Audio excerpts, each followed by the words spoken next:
and welcome to Cutoff Genes, the podcast that helps you find your truth using nothing but DNA. I'm Julie Dixon Jackson, and I'm a genetic genealogist, henceforth known as a Gen Genie. And I'm Renee Colvert. I'm here to ask some questions. Oh, and I'm Richard Castle to listen to both of them. Oh, and I'm the producer. And film critic. We were just talking about A Star is Born. I don't know about y'all, but we loved it, all three of us. Yeah. So, oh, you know. boy. I try not to, when the movie is so good, my experience, if I am told how good it is for a long time and then I go see it, then I'm always a little bit disappointed. That's why I went to see it on opening weekend. Exactly. So, to your listeners, I just want to give a very blank, you should check it out. Judge and then for yourself. after you see it, oh my God. But right now, you should check it out. I went gaga for it. Now we're having a good time. I have one friend that went on my suggestion on Facebook. I was like, go see it. You're going to love it. And he went and he came back and he's like, nah, don't bother. It's boring. And he's a musician.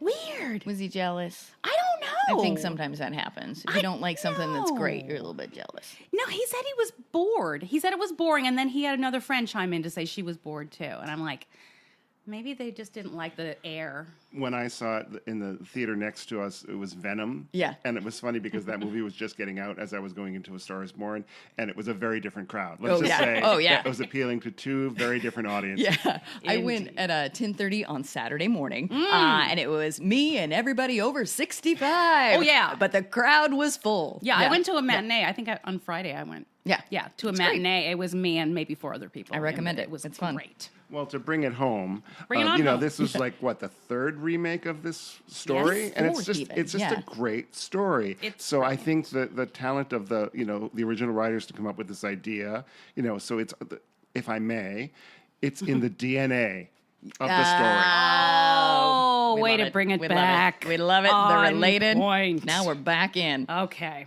So, hey, everybody, let's start the big show.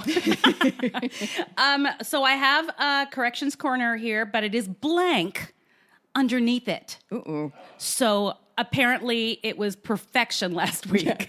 Or our listeners are very polite. One of the two. It was goofy. I do know that. Yeah. All right. So let's get started. I found something interesting that I think we might all like.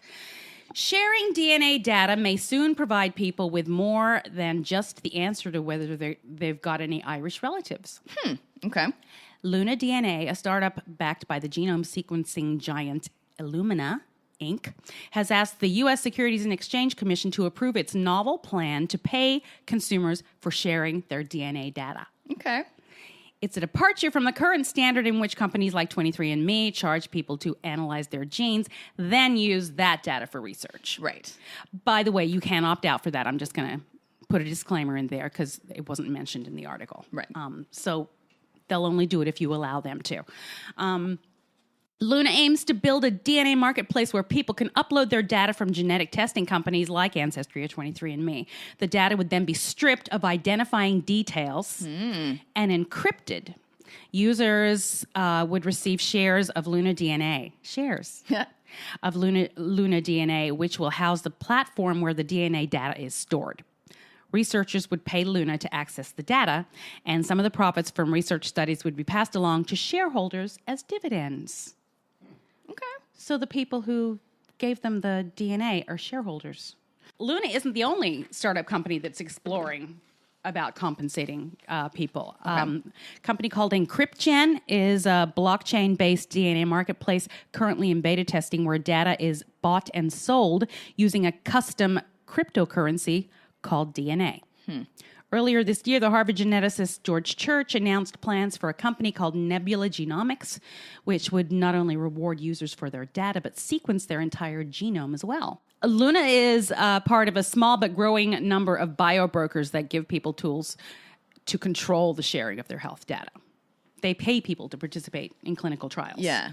And they don't see why people shouldn't be compensated for their genes. We've mentioned that, haven't we? We certainly have. It's a good idea. Different types of files have different share values. Oh, interesting. Yeah. Okay. So the genotyping data you get from 23andMe would be worth 50 shares, Okay. And the whole genome, which is from a different place, would equal 300 shares. Oh, boy. So your Okay. whole genome is way more valuable than your autosomal. Okay. Right. Makes sense. Yeah, the company will also collect other kinds of data, like answered in surveys or collected from fitness trackers. Each share, according to the filing, will be worth about 7 cents. That makes the going rate for a person's whole genome $21. Okay. And Barry says we're not talking about life-changing money here. Yeah. No kidding. But I still like it. What we'd like to focus on is really the transparency of this model. I mean, yeah, I think you're a huge advocate for that. There is, like, if the comparison is clinical trials, oftentimes the money needs to be substantial for people to participate in it. Yes, but clinical trial, there's more danger involved in those. Sure, and time. And, Yes. yeah. Yeah. So Whereas I- this is just selling here you go. This is the thing I took. spit, basically. Yeah. So I get it. But it's more than that. It's selling the information contained in that spit. Right. So when you say they're going to do your whole genome, it just makes me think in my little sci-fi head that, like, what are they going to do with that information? And are they going to, like, create some test tube version of me with my, DNA? I don't know. I hate to. No, I don't want to be paranoid about it. course. But Don't you? for $21, I expect a little bit more than that. Right. Yeah. Well, first of all, it's completely non-identifying. So no insurance companies would ever know whose DNA this is. So there's that. And then as far as cloning, I mean, I guess. Wouldn't you want another one of me?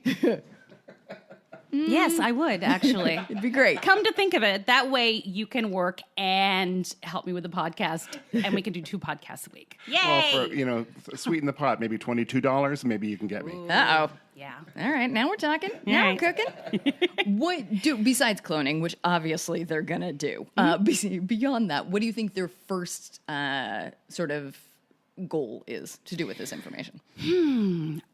I think actually what they're not gonna, they are making the DNA available to researchers who are doing all sorts of things. So they're not doing the actual research. They are just storing the DNA. They're stripping it of identifying information, Right. making it a specific kind of file Okay. that they can share with, and they're going to sell that to various researchers. So Right. who knows what they're going to do with it. Yeah.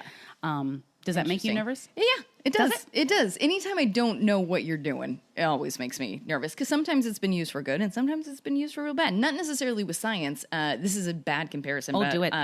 When the internet first came out and everybody was giving up, now this was creative and they actually did something, but everybody's putting up their stuff and then big companies would take it and then there's nothing you can do. Like T-shirts, like a clever little T-shirt. One kid would put it up on yeah. Twitter thinking, hey, isn't this fun? And then a company would be like, hey, we'll give you $50 for that. And then the company made $1,000 million off it. Well, he That's had a science. bad parent. That was not good with money. I agree with what you're saying here, Renee. And the idea is that, sometimes you do a Google search for something, and then suddenly on Facebook or on another web page, you see an ad for that. Oh, Yeah. And you're yes. like, so they're tracking you. And you Yeah. think, well, of course they're selling this information to these advertisers to advertise it back to you. But, with your DNA, which is much more personal, Right. About your whole identity, yeah, I mean, Except for your identity. well, then let's get into what is identity. Sure. Oh, wow. Sure. But You're I opening also up that rabbit hole, huh? think there could be, not this, but maybe this, a little bit of a spook of, I know you're saying it's unidentifiable, Yes. but that information gets out there. The company is selling it to people. Let's say they won't sell it to employers. And if you struggle with mental illness or depression. Again, they don't know who you are. No, but they were trusting that. You know what I mean. I do. Okay. I do, but I guess I'm too trusting. Okay. Apparently, I don't think good. that'll, which is crazy because I think people are terrible. So I don't know why I'm so trusting.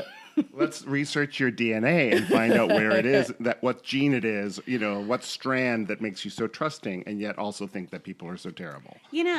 Funny you should say that. Because this next story is about nature versus nurture. Interesting. I have a lot of feelings about this. So, in a new book likely to rekindle fierce controversy, psychologist Robert Plomin argues that genes largely shape our personalities and that the latest science is too compelling to ignore. Okay.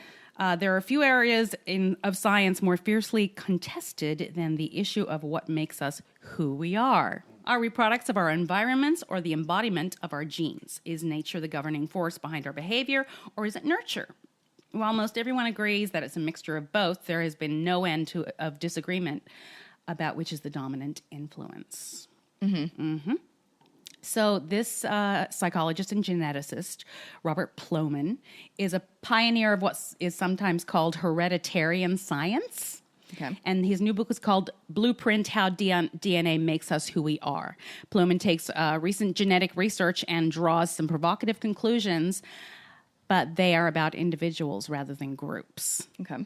In common with many other scientists, Plomin believes that Freud sent society looking in the wrong place for answers to the question of what makes us who we are. The key to personality traits does not lie in how you were treated by your parents, but rather in what you inherited biologically from them, namely the genes in your DNA. He writes, we now know that DNA differences are the major systematic source of psychological differences between us. Environmental effects are important, but what we have learned in recent years is that they are mostly random, unsystematic, and unstable, which means that we cannot do much about them.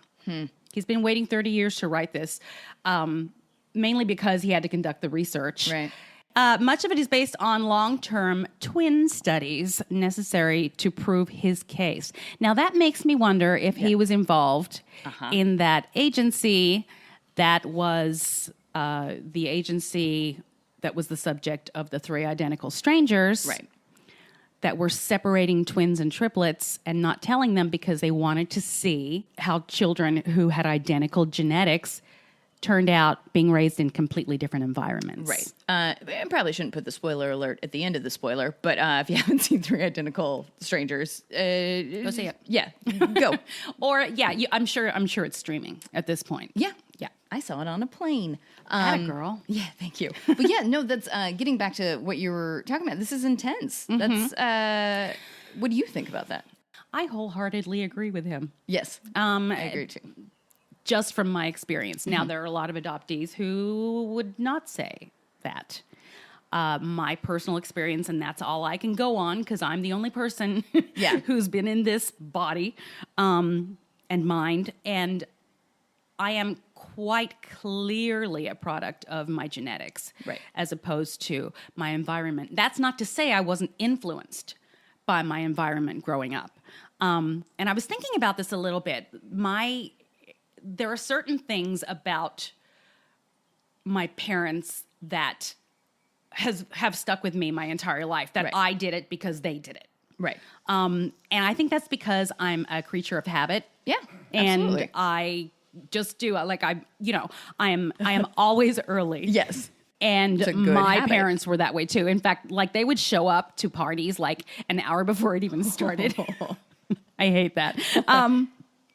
So yeah, there's that. There's other little things that was just their habits that I have done as well, but that has nothing to do with my personality. Right. Yes. And I don't know where I fall on this spectrum because, my mom was a musician and a pianist, and I am a musician and pianist. And I really do believe, or would like to believe, that I got some of that talent through her. But my dad was a really great basketball player. I mean, Hall of Famer, retired number, and I got none of that. Literally, there is in this room a waste paper basket with no waste in it. The crumpled up papers all around it because I cannot throw 3 feet and hit that basket. Right. Bless you for trying every time, though. But good. I like it. Good effort. Never give up. It. Never give up.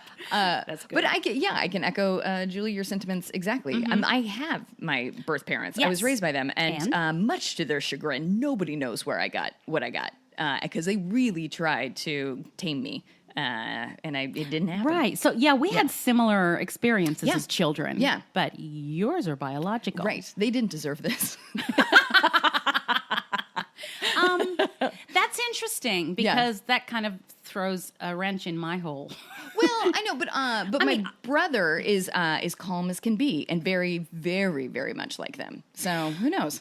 Okay, let's go a little further with this. Genetics articles, it was verboten really in the 70s. Everything was environmental. Even schizophrenia was thought to be due to what your mother did in the first few years of life.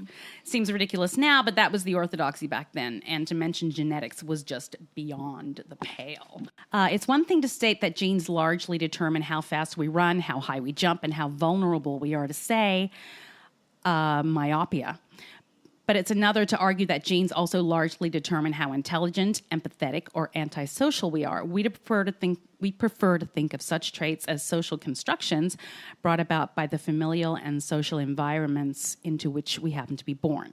Yeah, gosh, it is curious how it's curious that empathy is brought up as a gene. That's cool. I like it. It explains so much. Well, I think perhaps the most radical aspect of Plomin's findings has little to do with the issue of equality, but instead seeks to rethink our treatment of mental health.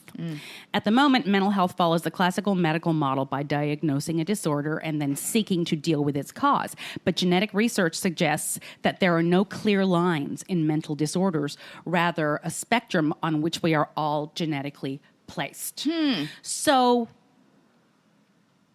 I don't know if that really speaks to you. Yeah.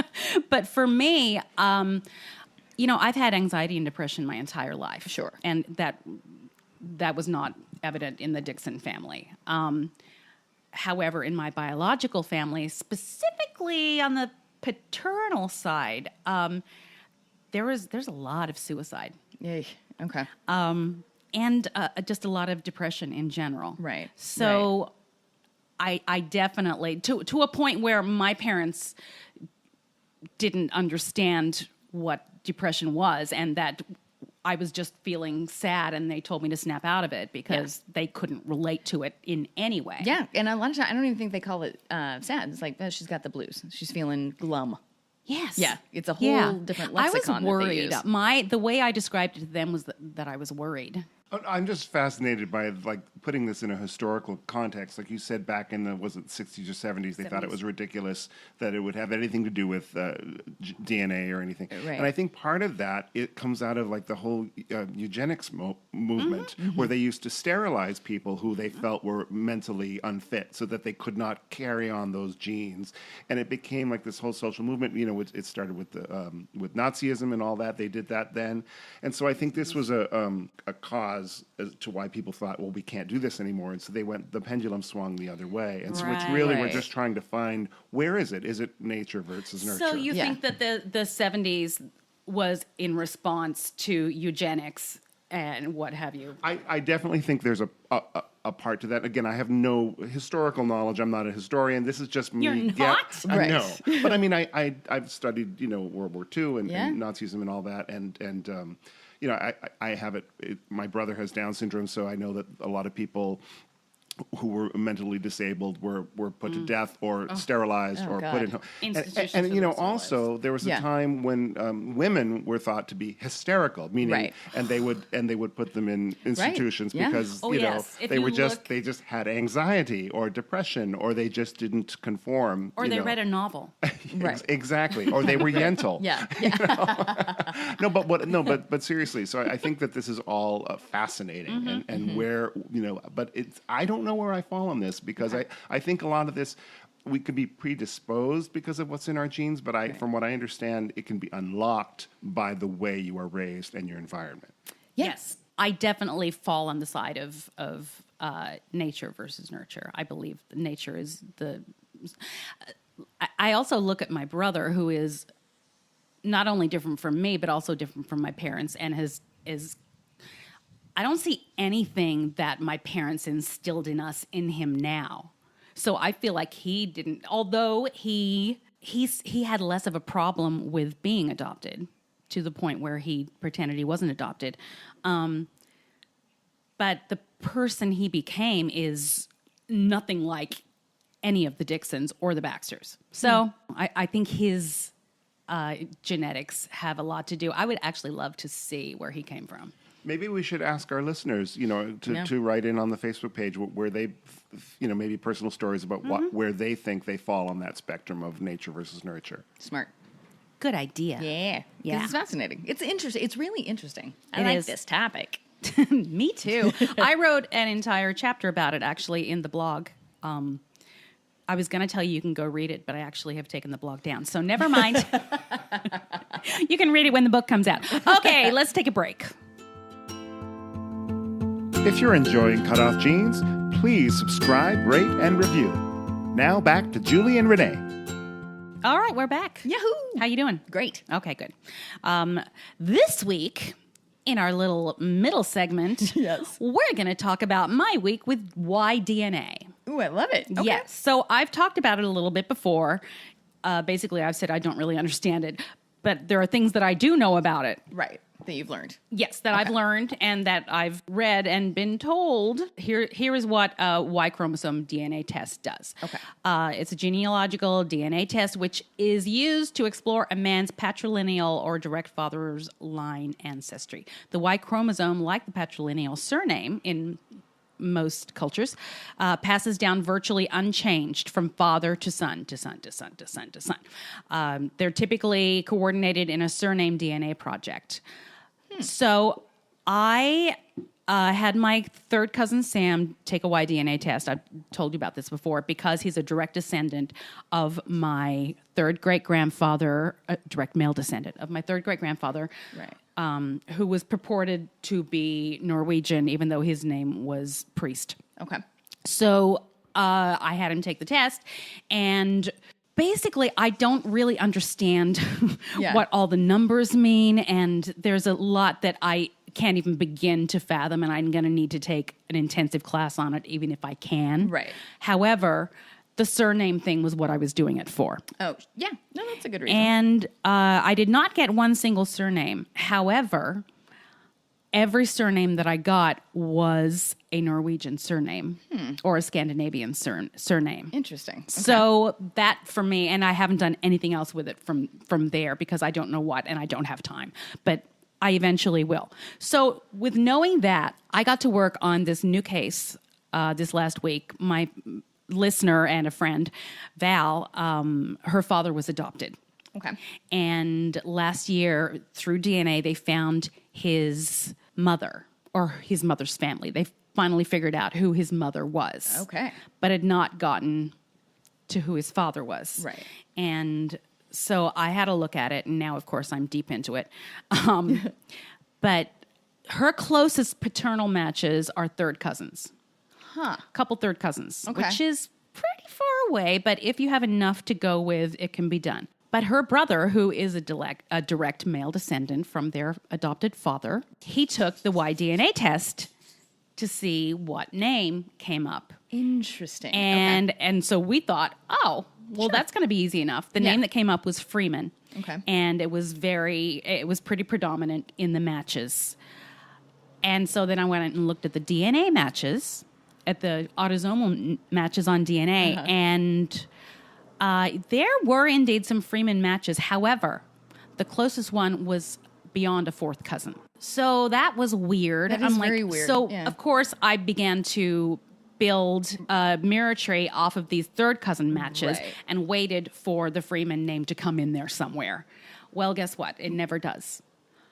Never does. And I am pretty comfortable in that I have figured out which 2 or 3 lines he probably is from. Okay. And I have it down to a couple of families. Okay. So we need closer matches for me to be able to feel confident in saying this is who it is. And Right. hopefully new matches will come in, or hopefully when I do a little more research on these families, I can reach out to somebody who can then take to a DNA create test. that Right. information. Right. Okay.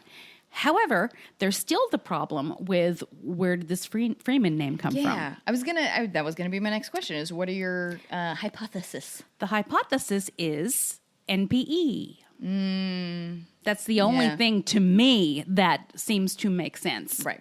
considering how close I've gotten to identifying the father and still have nobody of that name. Right. So I believe that somewhere in the mid 1850s, maybe earlier than that, somebody had a baby by a Freeman, but was passed off as this person's husband, and so had a different name, but has had that Freeman Y chromosome. Look at that. Passed all the way through through. the Or generation. perhaps you might say some Freeman semen. Oh, no. Okay, that was just gross. Oh, no. I hate that word, especially when it's rhyming with something else.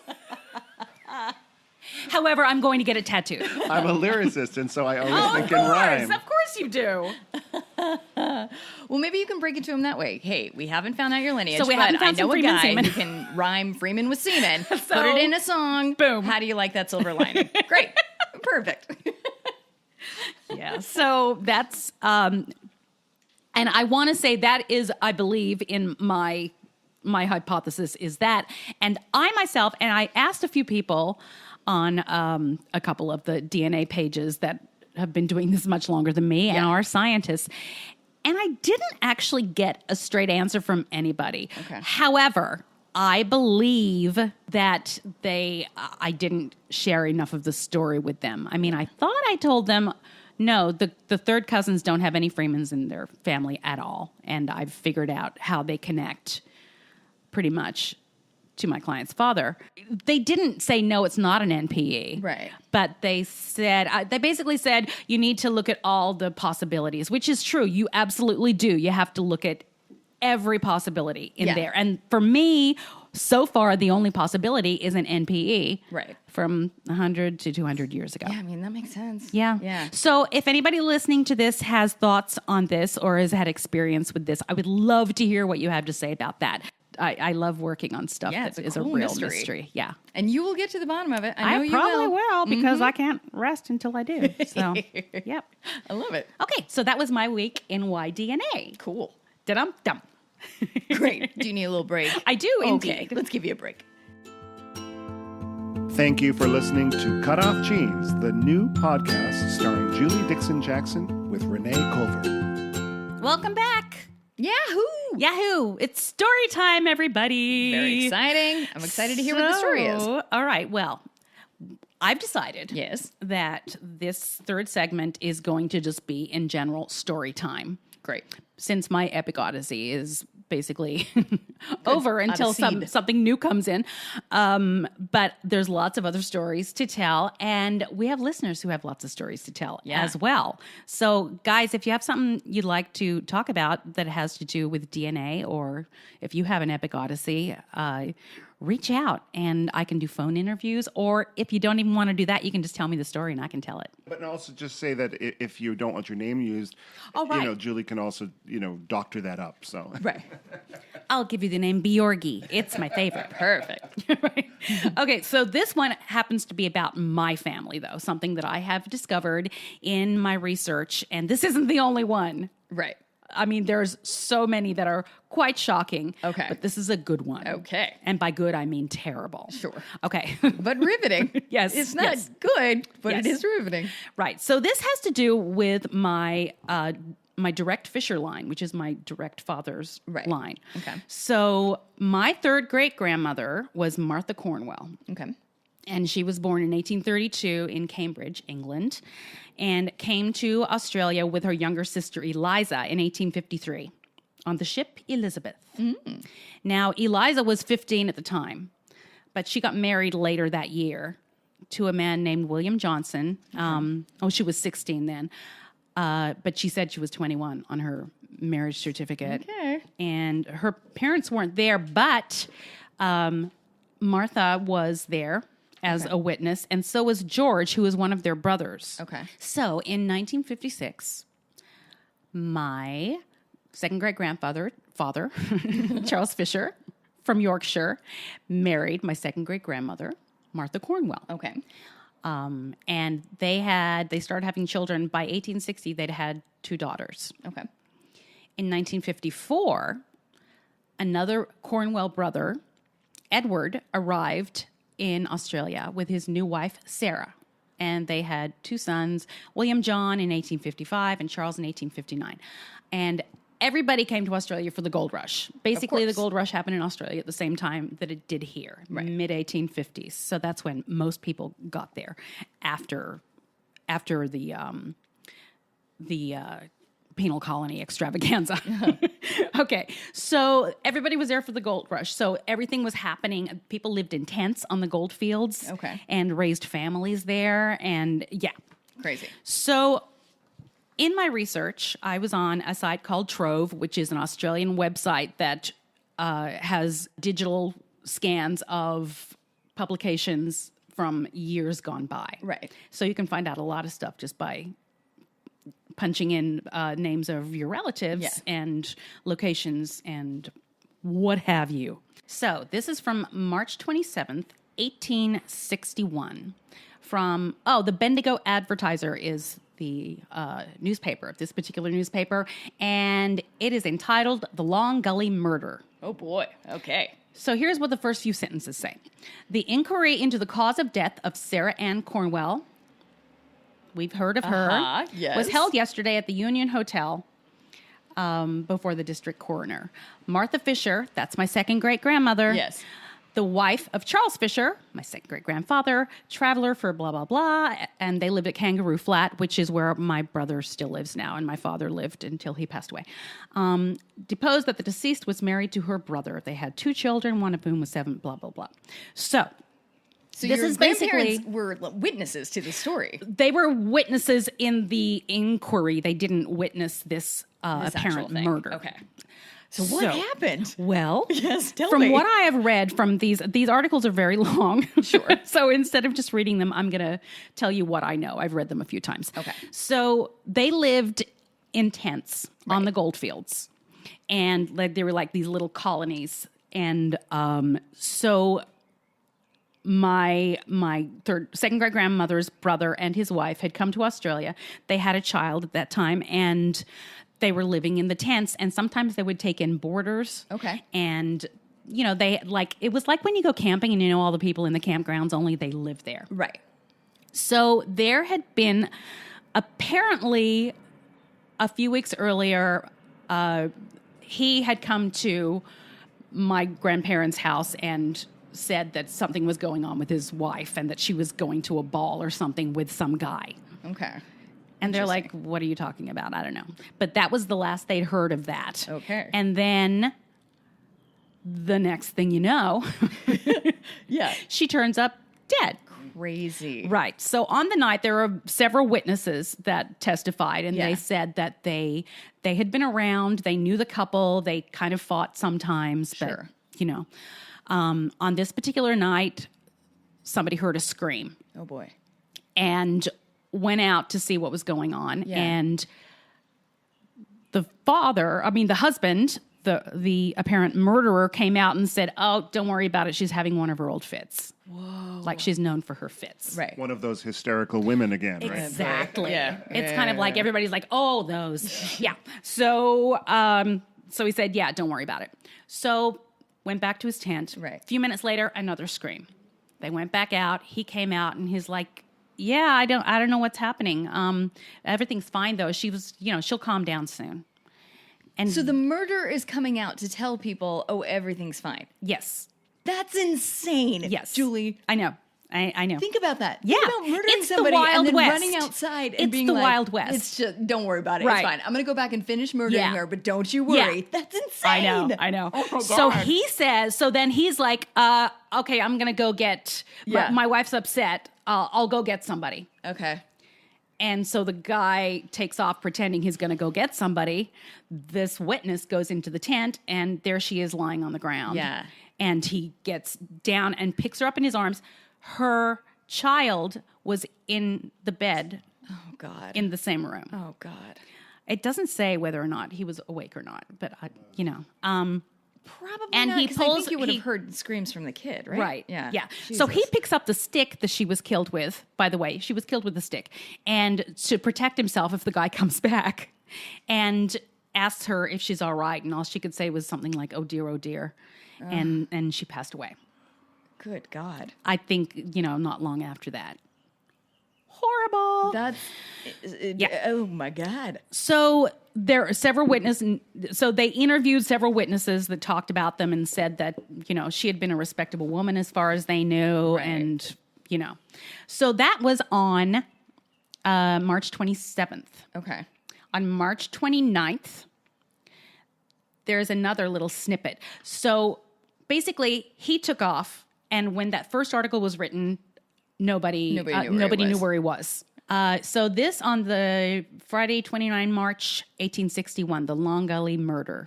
We hear that the man, Cornwell, has been seen about 10 miles from Tarrangower, having called at a person's place and got a drink of milk. The police are indefatigable in their search. We are sorry to hear that in consequence of a delay in the transmission of the information by telegraph on Monday, the murderer has gained a start, which may enable him to evade justice. Oh boy. At any rate, for a time, it is hoped that the full inquiry will be made as to who is to blame in this serious matter. The next thing says, the wretched man Cornwell, the murderer of his wife, has committed suicide.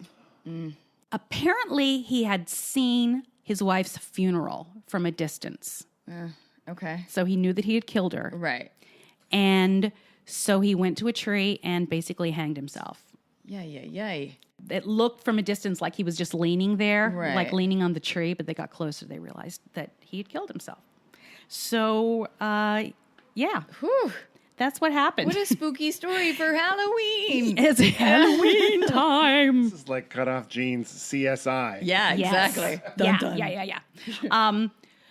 So they basically, they had a hearing and they said, yeah, he killed her, and Yeah. we don't know why, but he thought she was having an affair. But so it didn't really, it didn't explain much, Right. And for a long time, I was like, what is this about? Yeah. And then I said, wait a minute, what about their kids? They had 2 kids, Right. First of all, the kid that was 7 years old at the time, where did he go? Yeah. Who took care of him? And I'm thinking, well, the most obvious choice would be my great grandparents. Right. And turns out they did have a son that had the same name, the same first name as this kid. Right. And I went to the trouble of purchasing his birth certificate, Yeah. and he was born 10 years later. Then I remembered that there had been another kid. And I was like, I wonder when he passed away. Yeah. So I have his death certificate, and it says Charles Cornwell, male, 1 year and 11 months. It's dated February 25th, 1861. Exactly a month before the murder. Nowhere in any of those articles does it talk about the fact that they had lost a child only a month before. Yeah. And that may have explained the whole thing. It doesn't No, but grief clear anything makes up. you do But insane nobody things. mentions it. And I'm wondering why. I'm wondering if it was a source of shame or something that they wouldn't mention that they had lost a child a month earlier, which could have explained everything, as opposed to her apparently having an affair. Well, and with the affair thing, like, was it his kid? Could that have been? Well, he was 2 years old. Almost know, 2 years old. So but- that's a good question. And I thought, well, gosh, maybe he had killed the kid. So looking at his cause of death, it says whooping cough, pneumonia, 3 weeks. But I think it's fascinating why it's never mentioned in there are 4 separate articles at least that I have, and there are more, and never have they mentioned the fact that I knew that they'd had a child that died. I didn't realize it was that close to the murder. Right.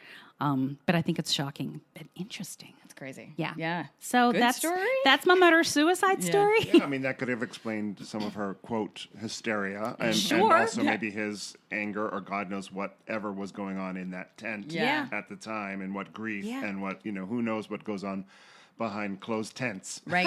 Exactly. Anyway, the end of murder-suicide. Yeah. Yay! Woo! Great. All right, how do we like story time? Yeah, I mean, intense. Yeah. It's intense. That's fun. Wow. Oh, look I at you're saw a the bad sparkle influence in on me. Rich's eye. I know. She beat you to it. Train me. What were you going to say? That did I take it from you? I'm gonna have to put you back in that closet so I can have all the good lines, Renee. I'm so sorry. I didn't mean to. I didn't mean to. You've taught me well. I will love give it to you it. going forward. That's good. Okay. Hey, Renee, tell people about yourself. I am Renee. I am ashamed for taking Rich's golden line accidentally. I am on Twitter at Renee Culvert, Instagram at Renee S. Culvert. And if you like dogs, I have a podcast called Can I Pet Your Dog? She is also a pun stealer. I'm so sorry. Constellar. Pun stealer. I am Richard Castle, the producer. I'm also a songwriter and composer and musician. And I have a website, richardcastle.com, where you can follow me on Twitter at Castle Songs. Boom. I'm Julie Dixon Jackson. You can find me on Twitter at Jules Jackson with 2 O's. You can find the podcast on Twitter at Cutoff Jeans Pod. You can find our group on Facebook, Cutoff Jeans Podcast, and ask to join, and because it's a secret. What else? Write to me if you want to tell your story, either on Facebook or you can send me an email at julesjackson@cutoffjeans.com. Remember to subscribe, rate, and review. Everybody has to share with one friend this week. Yes. See, I'm doing it. It's an easy assignment. Is it I like good? it. Good work. Yeah. Yes. Good. All right, guys. As always, the truth is in your jeans.